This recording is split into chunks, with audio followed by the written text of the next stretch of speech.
Hi guys, welcome back to our Mexico history online class. Today we're going to review about the topic about Porfirio Diaz. It's pretty important for you guys to pay attention because we're going to be reviewing more about him in future topics. Okay, first of all I want to remind you the instructions. It's an online class with a PowerPoint presentation as usual. First, remember to listen to all the class and feel free to make any notes that you want. Also remember that all the notes about this video are going to be in the description of the video and in the school platform for you to check them out.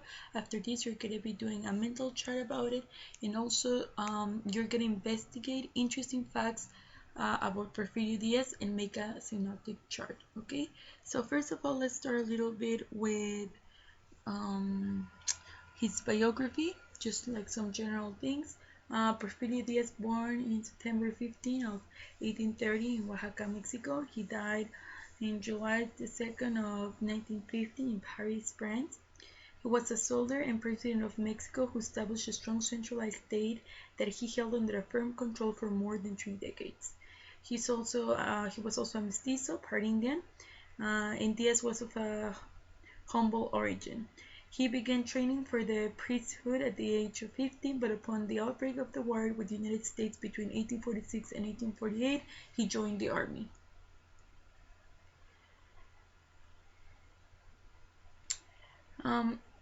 After that, he was an illustrious military career that he followed, including service in the War of the Reform between 1857 and 1860,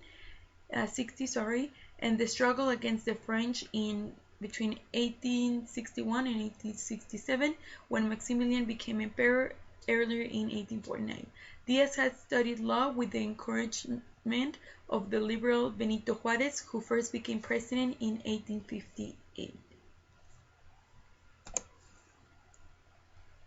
Now let's see, what was Porfirio Diaz known for? Porfirio Diaz was known for his decades-long presidency and strong centralized state in Mexico.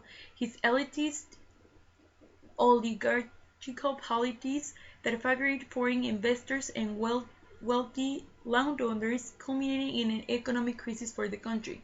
He has ousted in 1911 during the Mexican Revolution. So basically he was best known for the 30 years that he was in the Mexico presidency, and also because of his elitist government that he used to have, with wealthy landowners.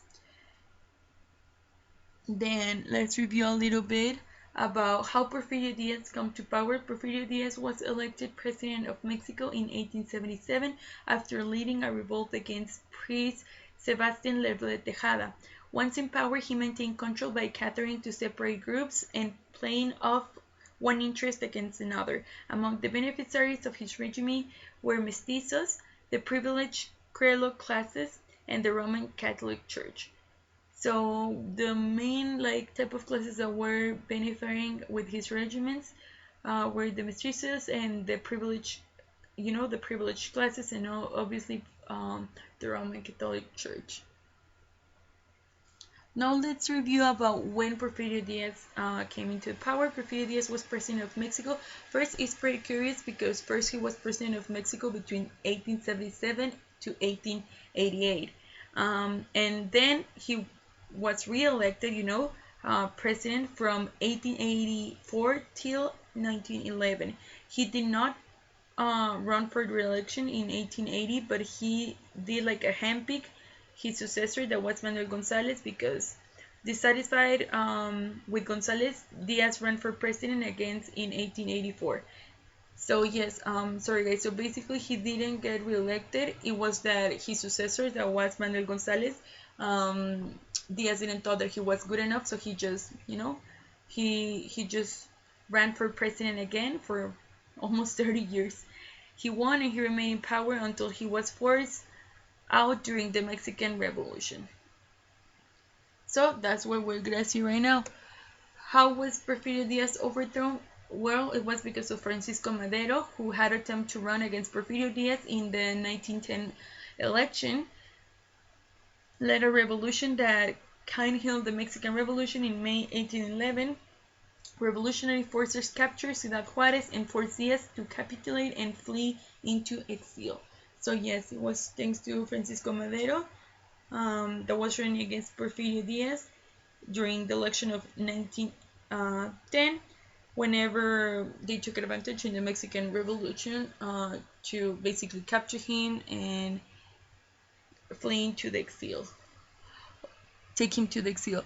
So this is just, guys, like a basic general facts about his biography, like we're reviewing right here, like what he was known for, how did he become to power, how much did he last in power, and how he was overthrown.